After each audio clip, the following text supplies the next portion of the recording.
Germano Campos Entrevista. Começa agora na RDP Internacional. A procura do segredo da eterna juventude parece não ter fim. Pelos mais variados meios, eles e elas tentam contornar o problema da idade e tudo aquilo que ela traz. Muitos recorrem à cirurgia plástica na esperança de manterem uma cara sem rugas ou outros efeitos provocados pela passagem do tempo. Mas nem sempre tudo corre bem. Muito bem-vinda à RDP Internacional, doutora Fátima Batista Fernandes, cirurgia plástica. Perguntava-lhe, este tipo de intervenção pode ser um pau de dois bicos para o bem e para o mal? Ou seja, na sua opinião, em que circunstâncias se pode ou deve recorrer à cirurgia plástica? Bom dia, muito obrigado pela oportunidade muito obrigado de por falar alguma coisa sobre cirurgia plástica.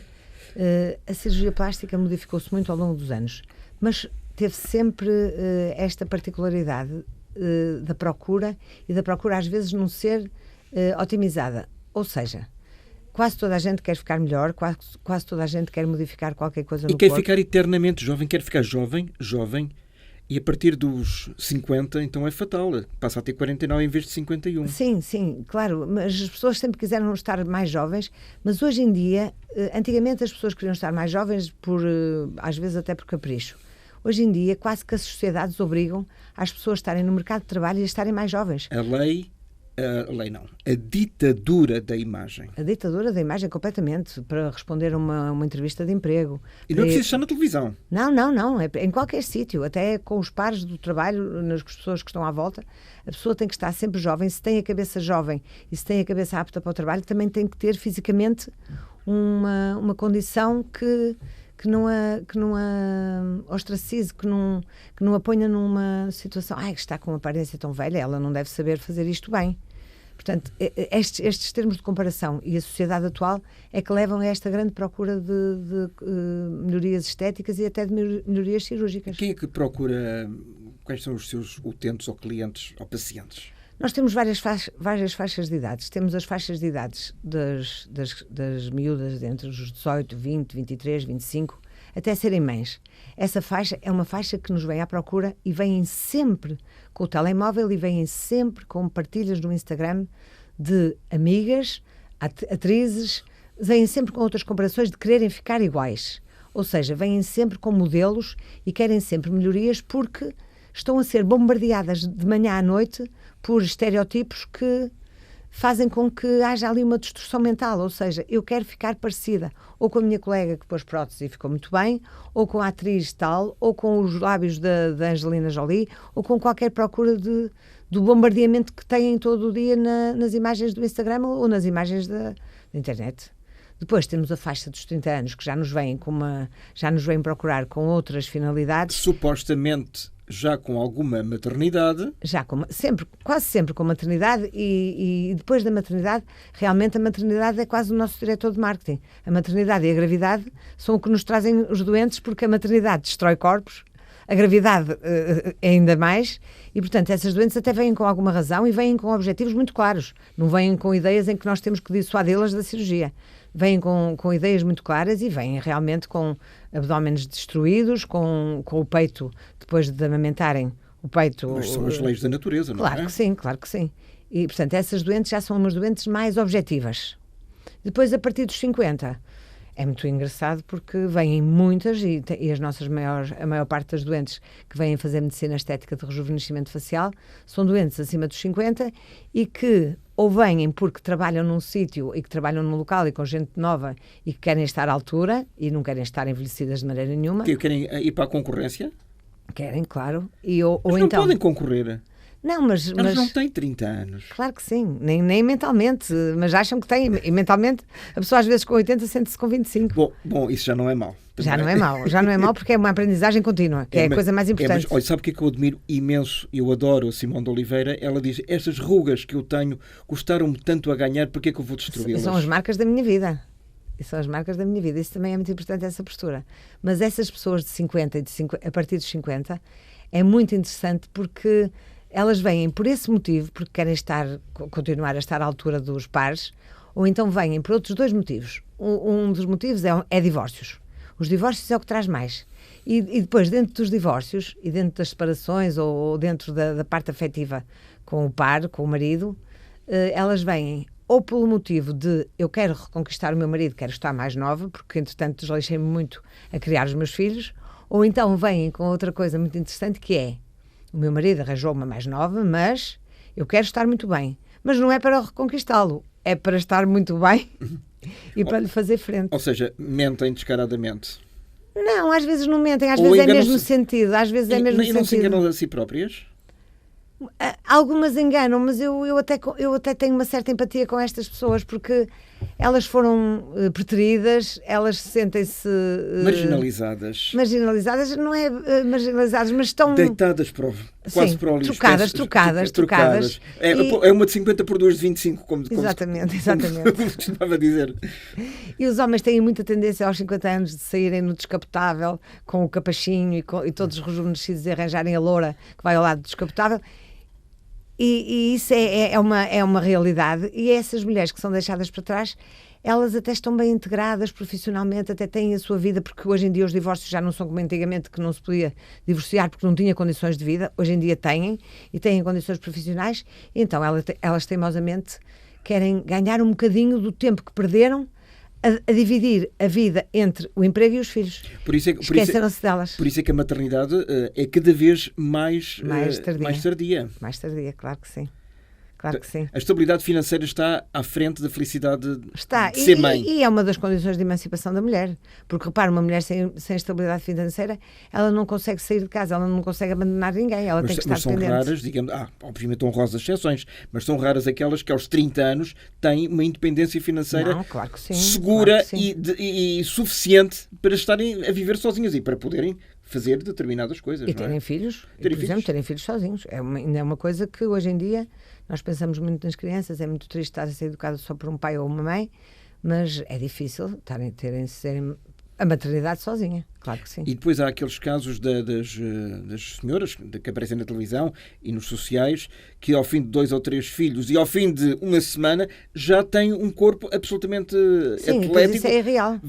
É irreal? É irreal. Então como é que elas podem se apresentar? Veja como é que ela reconquistou o corpo, ou a forma física fantástica depois de ter tido o terceiro filho. Isso é mentira? Não, reconquistou, mas com ajudas. Claro. Com ajudas cirúrgicas, claro que E sim. caras. E caras, Não é, claro, claro. não é só com ginástica. Não, nem é só com dietas, nem ginásticas. Claro que isso ajuda muito e ajuda muito a atitude mental que têm depois de ter filhos. Mas é preciso sempre uma ajuda cirúrgica. É sempre. Não há milagres. É como os corpos dos homens que depois de fazerem injeções de testosterona ou de qualquer outros aditivos que se transformam numa massa muscular que conseguem ter um papel, por exemplo, num filme Thor. Como é que o jovem que era magríssimo consegue se transformar numa musculatura Para ser super-herói. Sim, para ser um super-herói. Isso só com ajudas. Bom, às vezes também são efeitos digitais, mas nem sempre. Sim, nem sempre. Há pouco estavas a falar das mulheres, mas obviamente nos homens, o que é que os homens lhe pedem? Se é que têm Sim, também temos cada vez mais. Cada vez mais. E de que faixas etárias? Os homens também muito a partir dos 50, em que começam a ficar com barriguinha e muitas vezes até nem têm indicação nenhuma cirúrgica, porque temos as barriguinhas que são constituídas por gordura para fora dos músculos e temos as barriguinhas que são constituídas por gordura que estão atrás do músculo abdominal. Essa gordura nós não conseguimos cirurgicamente chegar a ela. Mas os homens vêm muito pelas barriguinhas, muito por pálpebras e ás cansados, que aí até têm muita razão, e depois muitos homens jovens que vêm a fazer modificações, por exemplo, nos lábios, modificações na cara de rejuvenescimento, porque acham que têm que estar à altura das mulheres. E as mulheres estão todas... Se não, podem ser trocados a qualquer momento. Sim, mas às vezes nem é por isso. Às vezes é mesmo por pressão profissional. Às vezes é porque são atores. Pois, é justamente. Sim. Atores, modelos ou desportistas. Sim, basicamente sim, nestas sim. 3 faixas. Sim, vêm muito por pressões profissionais e por vaidade, porque o homem também tem uma vaidade muito exacerbada, às vezes um bocadinho envergonhada, mas vêm por vaidade, porque querem manter-se jovens. E quando corre mal?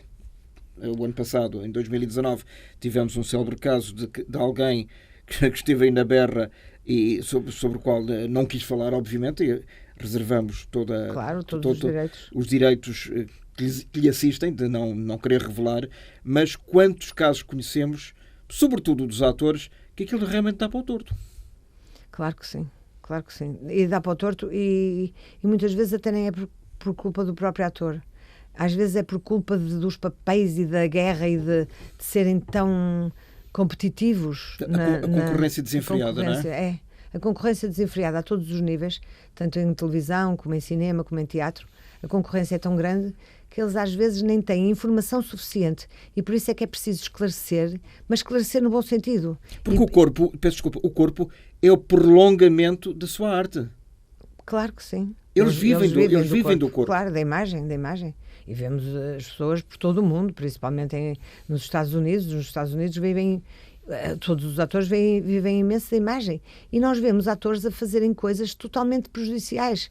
Por exemplo, nós vemos atores a darem entrevistas depois de fazerem um filme a dizerem: eu engordei 30 quilos para este papel. O Robert De Niro fez isso há no muitos Hanging anos. Bull, sim. O doutor enraivecido. Exatamente, mas o Robert De Niro, mas hoje em dia ainda fazem mais. Porque eles conseguem emagrecer 30 quilos e conseguem engordar 30 quilos num espaço de mês e meio ou num espaço de 2 meses. Isso é altamente prejudicial para todos os níveis do corpo. E eles são pessoas completamente...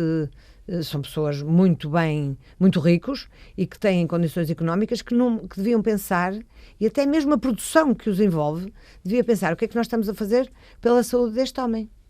Mas porque deixa sequelas. Completamente, a todos os níveis, até a níveis psicológicos. Quais são as piores? As piores são as doenças, a diabetes, são todos os órgãos que estão afetados por esse aumento de 30 quilos ou por essa diminuição de 30 quilos no espaço de um mês.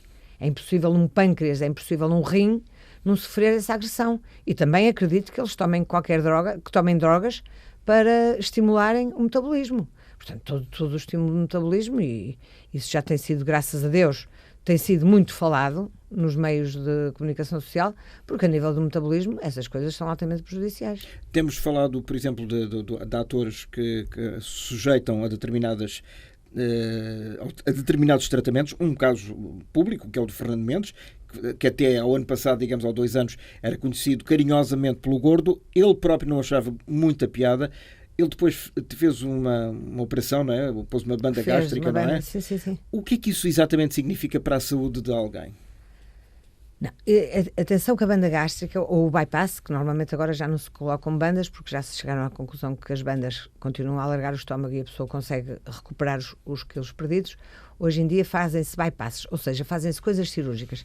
Mas as indicações para cirurgia e para esse tipo de cirurgia, as indicações são muito restritas. Ou seja, a pessoa tem que ter diabetes, tem que ter alterações cardíacas, tem que ter patologia de hipertensão arterial, tem que ter muitas patologias pesadas para ter indicação para fazer uma banda gástrica. Porque a banda gástrica... E se não tiver? Se não tiver, fazem, mas fazem por marketing. Fazem porque pegam num ator que está gordinho, como o que referiu. O Fernando Mendes. E então vamos fazer deste ator a nossa imagem de marca e vamos vender muita cirurgia bariátrica porque emagrecemos este ator. É assim... O ator tem que ter todas as indicações para fazer a cirurgia e nós não podemos ultrapassar isso. Não?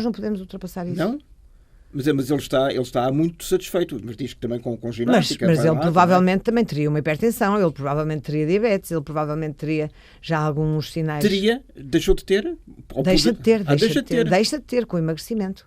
Os doentes com uma cirurgia bariátrica, eu agora não estou a fazer propaganda de cirurgia bariátrica, mas os doentes com indicação para a cirurgia bariátrica deixam de tomar antidiabéticos orais, deixam de tomar medicação antihipertensora. Portanto, veja o que é que o emagrecimento está-lhes a beneficiar em termos de saúde. Agora, não se pode chegar a isto. E eu já testemunhei isto na minha consulta. Pessoas que têm 80 e tal quilos e que passam para 100 para terem indicação para fazer para fazer uma cirurgia bariátrica. Isto é impossível. Isto é muito mau. A mim, por cima, leva imenso tempo, às vezes. Claro que sim. Se for através do Serviço Nacional de Saúde... É considerado uma doença de risco? É considerada uma doença pesada para o Estado. Uma doença de risco sempre. A obesidade é uma doença pesada para o Estado. Ou seja, em termos de medicação, em termos de consultas, em termos de uso do Serviço Nacional de Saúde, é considerada uma doença pesada. E qualquer doença que seja pesada em termos de dinheiro é uma doença que tem indicação cirúrgica. E aqui a cirurgia plástica entra aonde? Aqui a cirurgia plástica entra porque um doente que tem 150 quilos e que emagrece para 60 ou que emagrece para 80, a pele não acompanha. Claro que sim. A pele não acompanha. E há corta-se- cirurgia grátis. Corta-se a pele ou faz-se o quê? Corta-se a pele. Corta-se a pele, estica-se a pele e rejuvenesce o corpo, braços, pernas, abdômen, a região mamária, então, impressionante, tanto no homem como na mulher, precisa sempre de correções de excesso de pele, porque a pessoa fica muito bem vestida, mas despe-se e só tem pele. Claro que sim. E a pessoa depois, a autoestima vai por aí abaixo, A não é? autoestima nunca esteve muito bem nestas pessoas, mas já foi muito recuperada com a cirurgia bariátrica e depois vai ser totalmente recuperada. E essa cirurgia é suposto ser grátis no Serviço Nacional de Saúde. Não há não se comportam as listas de espera, não é? Ou seja, é comparticipada, só que o tempo de espera O tempo de espera é enorme. Estamos a falar de anos. Anos. Eu, em 98, quando estava no Hospital Santa Maria, nós tínhamos uma lista de espera para reduções mamárias de pessoas com problemas de coluna graves, uma lista de espera de 10 anos. 10 anos. Qualquer miúda com 19, 20 anos. Ninguém faz ideia. Ninguém faz ideia. Não, fazem ideia os utentes, mas O sofrimento que isso provoca. Sofrimento, claro que sim, claro que sim. Doutora, a cirurgia reconstrutiva é usada só depois de acidentes e malformações genéticas ou não? A cirurgia reconstrutiva é usada muito depois de acidentes e de deformidades congénitas, mas é usada muito hoje em dia pós-tumoral.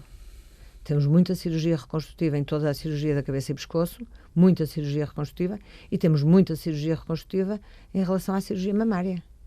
Embora hoje, nestes últimos anos, e principalmente agora depois, neste ano de 2020, a abordagem de uma cirurgia mamária tumoral não seja tão mutilante. Há 10, 20, 30 anos, a cirurgia mamária era altamente mutilante. Uma cirurgia de tumor mamário. Era altamente mutilante. E as pessoas, as mais jovens e mesmo as pessoas idosas, não lidavam bem a vida sem mama. Com uma mama ou sem as duas mamas, não lidavam bem com isso. Portanto, Há pouco falou na Angelina Jolie, ela já publicamente disse, não tem as duas mamas. Não tem, mas ela fez imediatamente reconstrução. Aliás, até por causa da mãe, porque a mãe é sim, uma doente. E não era só por ser uma doente. Há várias patologias da mama. Agora, para se fazer mastectomia bilateral, ela tem que ter a parte genética, uma forma de tumor maligno da mama muito agressivo e que sabe que quase certeza vai o ter. Mas ela, tanto quanto sei, e penso que não estarei a errar, ela fez pelo menos a segunda por prevenção. Fez por prevenção, as Aconselha? duas. Foi as duas. As duas, mas tem que se ter um estudo genético. Mas sim, claro que sim. E isso está muito desenvolvido no IPO do Porto e no IPO de Lisboa. Essa área está muito desenvolvida, a maior parte das pessoas nem sabe. Mas o estudo genético de doentes que têm uma história pesada de patologia mamária na família, o estudo genético é muito importante e esse estudo genético é que vai conduzir. É assim como aos transexuais, o estudo genético é que vai conduzir a cirurgia e a cirurgia tem que ser totalmente gratuita. Claro que quem possa pagar não tem que estar a usufruir dos serviços do Estado. Quanto custa uma reconstrução mamária bilateral? Sim. Só para termos uma ideia. Portanto, aí tem que haver logo, tem que ser feita por duas equipas cirúrgicas. Tem que ser a equipa de cirurgia geral e tem que ser a equipa de cirurgia mamária. Isso deve ser uma cirurgia que na parte privada deve estar à volta dos 15 mil euros. Ora, nem toda a gente, não, claro que não. A maior parte das pessoas não tem esse dinheiro. Então, mas é uma cirurgia life-saving. Recorre ao SNS? Claro que sim. E espera? Espera porque o IPO, os IPOs neste momento e até outros hospitais públicos estão sobrecarregados. Sobrecarregados e com ausência total de médicos. Ausência total de médicos porque nenhum médico consegue sobreviver com os honorários e com o pagamento do Serviço Nacional de Saúde. Doutora, estávamos ficávamos aqui 3 dias. Sim, eu ia dizer 3 horas, não, realmente eram 3 dias e depois que se calhar a ministra Marta Temido ficava com as orelhas um bocadinho a arder, mas isso é apenas uma suposição minha. Já está habituada, já tem um arcabouço. Perguntava-lhe agora, qual é que foi o maior avanço da medicina estética? O maior avanço no ano de 2019? Sim, 19. Os maiores avanços da medicina estética das coisas mais recentes. E até mesmo da cirurgia, o maior avanço foi sempre nos produtos que nós estamos a utilizar para rejuvenescimento. Vamos sempre calhar a mesma coisa. Vamos sempre. Porque as tecnologias, tanto a nível de próteses mamárias como a nível de produtos que se infiltram na face para estimular o colagênio, tanto como fios e que até mesmo no Botox e noutros tratamentos, é sempre o avanço, é mais tecnológico, ou seja, as empresas que fabricam esses produtos têm tanto dinheiro e movimentam tanto dinheiro que elas conseguem apurar os produtos de tal maneira que nós vamos, por exemplo, a mercados como agora temos no fim deste mês o mercado em Paris, o mercado da cirurgia estética e da cirurgia plástica, em que nós somos bombardeados por coisas absolutamente incríveis e que nós, por exemplo, eu tenho alguns anos de acompanhamento da evolução destes produtos. Nós colocávamos os fillers, que são tudo o que introduzimos por baixo da pele, nós colocávamos coisas há 20 anos que eram completamente, hoje em dia estão completamente obsoletas e com capacidades de reação, porque eram feitas com produtos animais, eram feitas sem a purificação que são feitas hoje em dia, e hoje são coisas absolutamente extraordinárias, e acredito que quanto mais anos se faça investigação neste setor, mais produtos completamente inertes, biocompatíveis. A biocompatibilidade só se conseguiu com a aposta de muito dinheiro nas farmacêuticas que conseguiram chegar a esta perfeição. É um negócio acima de tudo? É um negócio acima de tudo. É um negócio acima de tudo, não tenho dúvida nenhuma. É uma feira de vaidades? De vaidades. É uma feira de vaidades. É impressionante. mas realmente... E porquê que é esta feira de vaidades? E porquê que há esta quantidade de médicos? Hoje em dia já não são cirurgiões plásticos, mas os médicos de medicina de clínica geral já se viraram para esta área, porque é uma área muito procurada. E a procura é que faz... A demanda é que faz estas novidades e esta investigação. E até onde, nos tratamentos de rejuvenescimento, até onde é que se deve ir? É muito importante. Isso é muito importante. E nós temos que falar em várias sociedades que se estão a organizar mundialmente e várias sociedades que se estão a organizar em Portugal, de médicos de clínica geral. É muito importante nós falarmos muito sobre o saber dizer não. É muito importante nós continuarmos a ser médicos. É muito importante... Dizer não ao paciente. Ao paciente. Doutora, dê-me um caso concreto, se é que já existiu, de alguém que vai junto de si e pede-lhe uma coisa absolutamente irreal. Completamente irreal. O quê, por exemplo? Por exemplo, os lábios, até o aumento só de lábios, ou o aumento das regiões malares, para não dizer o aumento mamário de próteses inacreditáveis de 600 centímetros cúbicos, ou próteses que já nem têm pele para colocar aquele tamanho de próteses. Já vêm com tamanhos de próteses muito grandes e vêm impedir ainda maiores. E nós temos que dizer, olha, se nós formos mudar as próteses que têm para um tamanho um bocadinho maior, a pele vai sofrer e vai exteriorizar a prótese. Portanto, isto são casos concretos em que nós, como médicos, e por isso é que mais do que tudo isto que nós estamos a falar e que tudo o que toda a gente divulga nos Instagrams, porque os médicos sabem que é uma ferramenta indispensável para divulgar a nossa atividade, mais do que tudo isto, a coisa mais importante que nós temos que divulgar e que os médicos têm todos que meter isso na sua consulta diária, que é, nós somos portadores de um dos patrimónios imateriais da humanidade que tem que ser muito, muito, muito... tem que estar muito presente. A coisa mais importante é a relação médico-doente. Isso é património imaterial da humanidade. Portanto, para a relação médico-doente ser património imaterial da humanidade, tem que ser uma coisa muito precisa e muito feita por médicos. E os médicos nunca se podem esquecer que são médicos. Portanto, não podem vender só porque vão lucrar muito ao fim do mês nos seus honorários e no seu material da sua clínica. Não podem vender coisas sem indicações absolutas. E já disse não a alguém? Olha, eu não digo diariamente, mas eu para já ouvi, e é muito importante ouvir, porque antes de nós começarmos a falar nós temos muito que ouvir. Tem que fazer o quadro clínico, tem que traçar, não é? Exatamente. Nós temos que ouvir a cabeça, temos que ouvir a pessoa que está a falar e depois temos que dar a nossa opinião, e a nossa opinião tem que ser taxativa e tem que ser uma opinião médica e nós temos que passar a ideia de que estamos a dar uma opinião abalizada, mesmo sabendo que vai sair dali e que é capaz de ir a outro consultório. Justamente e fazerem. É isso que eu ia perguntar. Ali houve um não, mas vai ao da esquerda ou da direita e talvez corra melhor. Mas temos que perder um bocadinho de tempo. E o tempo às vezes... Para convencer? Temos para educar. Não é para convencer. A pessoa até pode sair sem estar convencida, mas nós temos que educar. Nós temos que educar o público em geral através destas informações e temos que educar o doente diariamente no nosso consultório. Ou seja, temos que o alertar e o instruir dos riscos que corre se fizer alguma coisa. Nomeadamente, que riscos? Por exemplo, essa esterilização de próteses. Sim. Por exemplo, ou seja, vence as próteses, quer dizer, depois aquilo fica pior do que claro, e pode morrer. E pode morrer. Por exemplo, reuniões, como eu já ouvi, que eu nem me quero acreditar, mas que existem, reuniões com cirurgiões plásticos ou com médicos de medicina estética brasileiros em casa, em que eles levam em que levam os produtos para injetar numa festa, em que as pessoas depois vão para um quarto onde são injetadas com vários produtos, que nem sequer sabem o que é que estão a usar, porque nem sequer sabem se os produtos são fidedignos, se são feitos cá ou se são feitos nos Estados Unidos. São mandados vir pela internet. Exatamente. E isso não pode, isso tem que ser uma alerta geral e pronto, sem desprestigiar o colega, que às vezes até pode ser um colega muito, muito bem formado, mas isso não pode acontecer porque essas pessoas correm riscos e nós depois acabamos por ver esses doentes, acabamos por internar esses doentes e se for à CUF ou se for aos Lusíadas ou se for ao Hospital da Luz, que são os hospitais privados que têm mais gente, nós temos alguns doentes lá internados, não digo que isso seja diário, nem por sombras, mas nós temos alguns doentes internados porque injetaram coisas na cara que depois nós, como cirurgiões plásticos, nem sequer conseguimos descobrir o que é que lhe foi injetado. E já agora, isso é irreversível? Por exemplo, uma pessoa que fica com a cara deformada quer ser igual ao Ken ou à Barbie e fazem tudo para que isso suceda, mas depois aquilo não corre da melhor maneira. Podem reverter para ter a cara original ou já é impossível? Às vezes podem reverter para terem a cara original cirurgicamente, tem que se conseguir retirar o produto, mas às vezes há produtos que não se conseguem retirar. Mas mais importante do que isso é o produto que injetou, o que é que fez, não localmente. O que é que fez sistemicamente?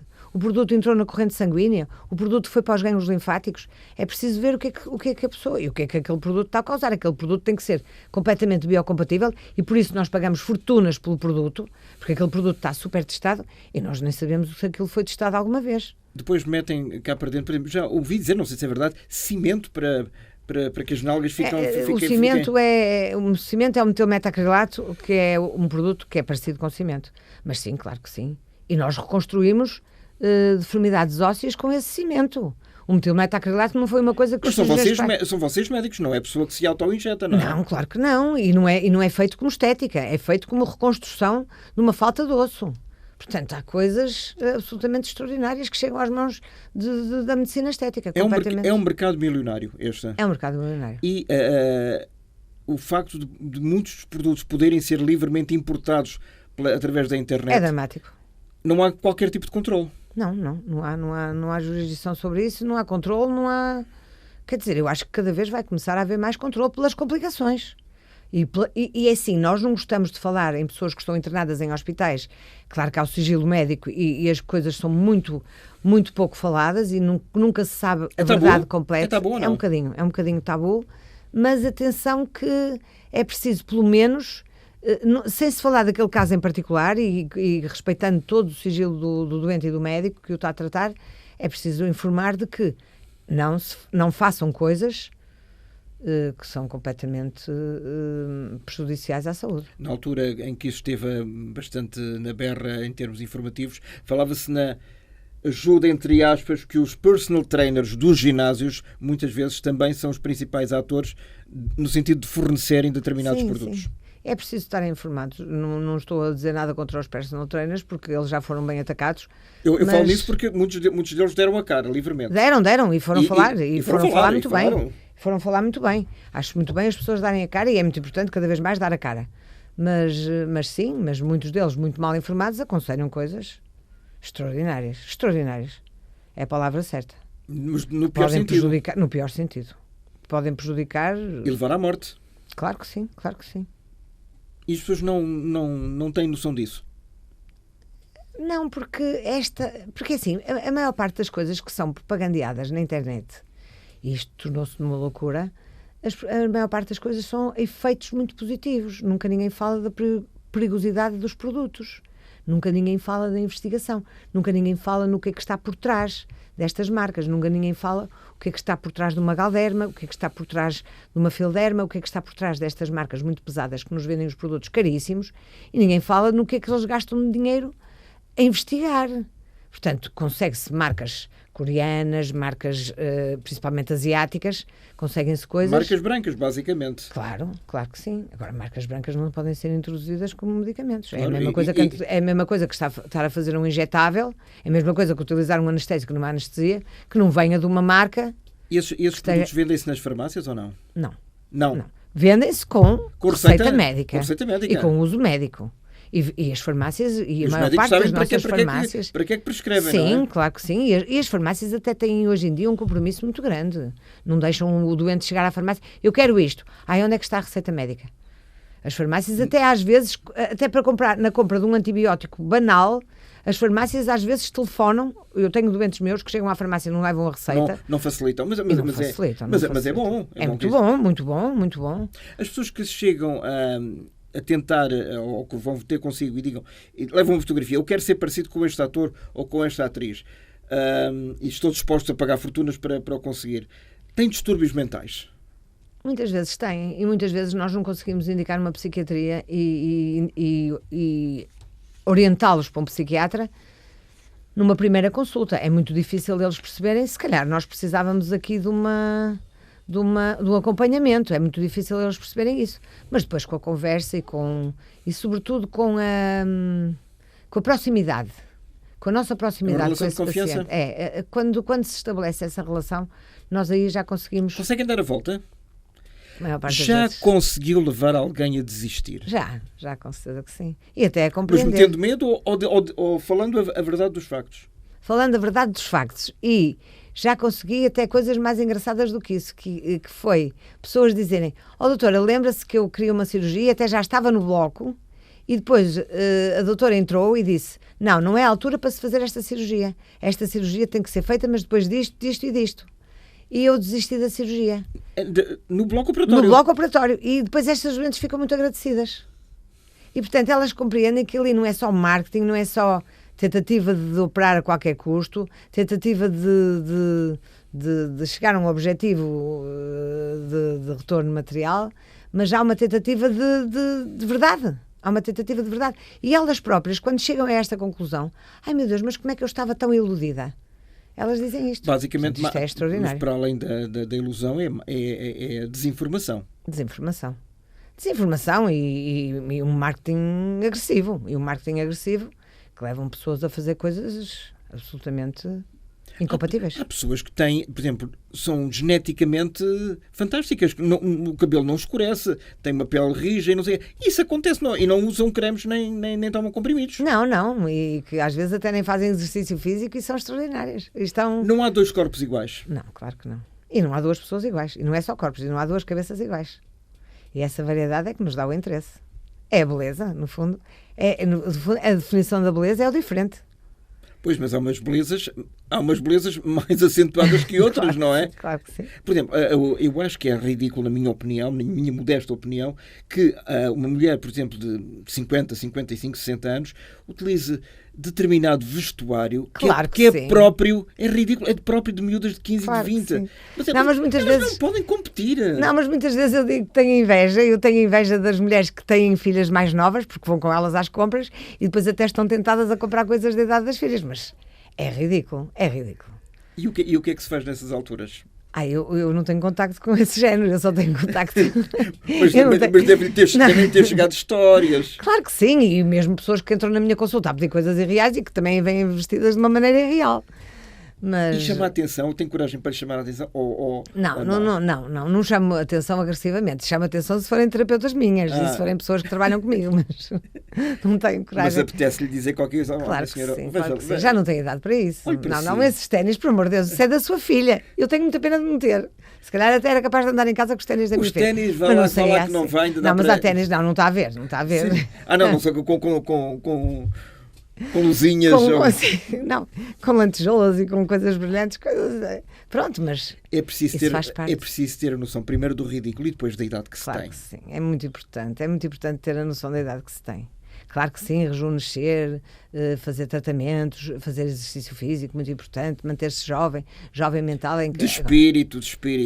É o mais Nosso importante. Rui de Carvalho, com mais de 90 anos, continua brilhante. Continua a querer aprender. Sim.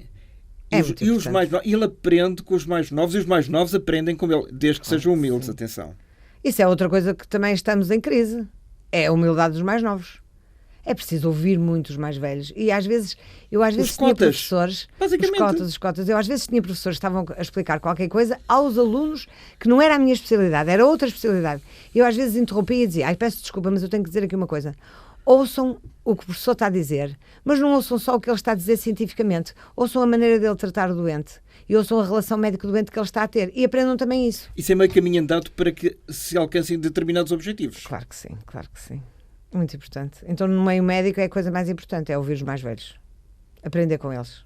E ter a humildade de estar sempre a aprender. E ter a humildade até de aprender com os mais novos.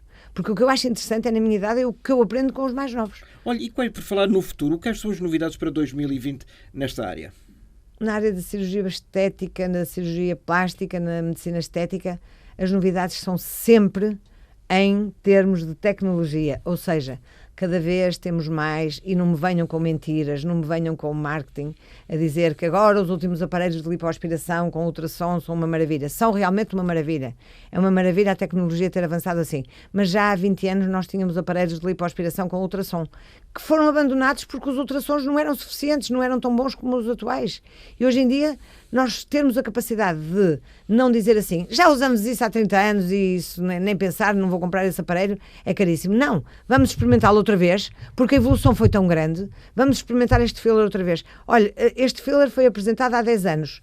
E há 10 anos deu isto e nós não conseguimos estes objetivos. Mas ele está a ser apresentado 10 anos depois, com outro nome, e nós não vamos vendê-lo como...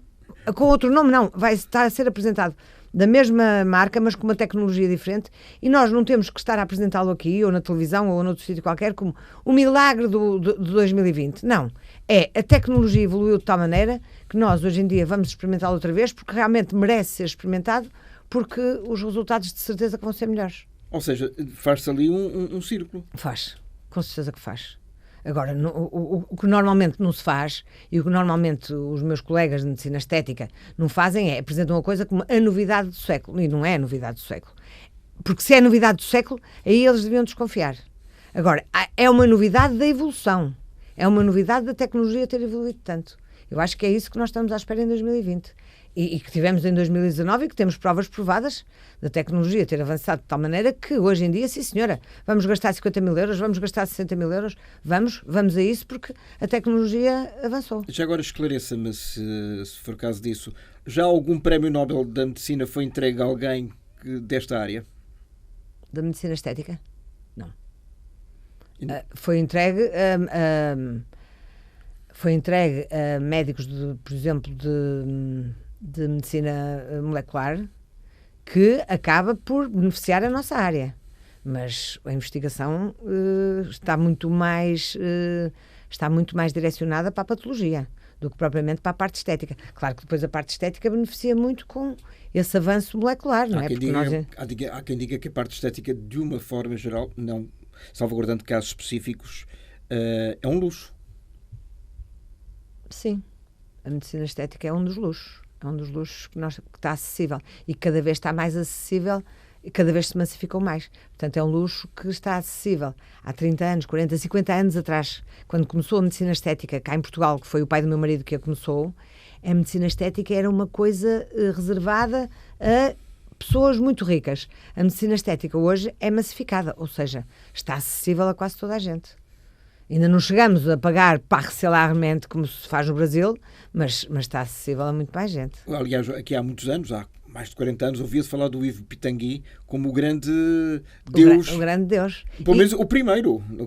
Não, mas o Yves Pitangui foi, no fundo, ele foi beber ao mesmo sítio onde foram beber todos os grandes pioneiros da cirurgia estética e plástica.